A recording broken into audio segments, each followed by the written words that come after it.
When you think about the guys who have come in and out of your doors over the years, Charles, whose story sticks with you the most? I think Sibu. You know, Sibu, just to see the miraculous change. And every time he's with us now for 5 years, and every time we hear, you know, he sort of relates his story. Something new that we haven't heard before, you know, comes up. So his has been a remarkable journey, you know, of survival. The fact that he's alive today is a miracle.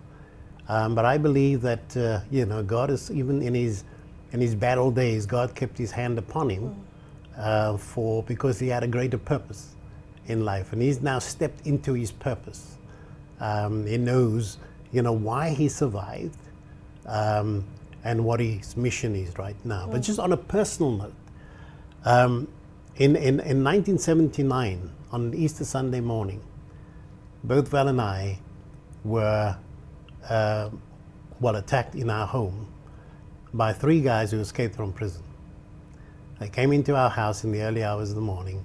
They were armed. They had a machete, you know, at my neck in bed. And we could have left the planet that day, you know, but God kept us alive for a time such as this. And you know, we will never forget that experience. It was horrible. It was a nightmare. But, you know, the way now that we're seeing and realizing how much these guys need us, it is just a testimony of God's grace over our lives. How much they need a father, how much they need a mother. Yeah. You know, how much they need family. Because it's not just us, we're part of a larger team of staff and volunteers.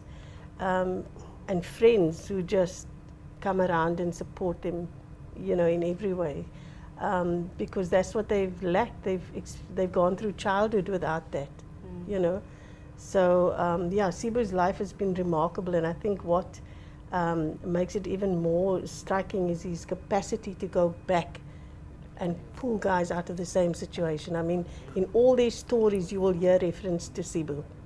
Sibu came and visited me in hospital. Sibu came and spoke to me. Sibu gave me hope, and you know, so that's remarkable, and that's what we encourage them to go out and do the same. For Hani to go and do the same, for Maputi to do the same, and so on, because no one can reach these guys better than they can. And then also Denzel, you know.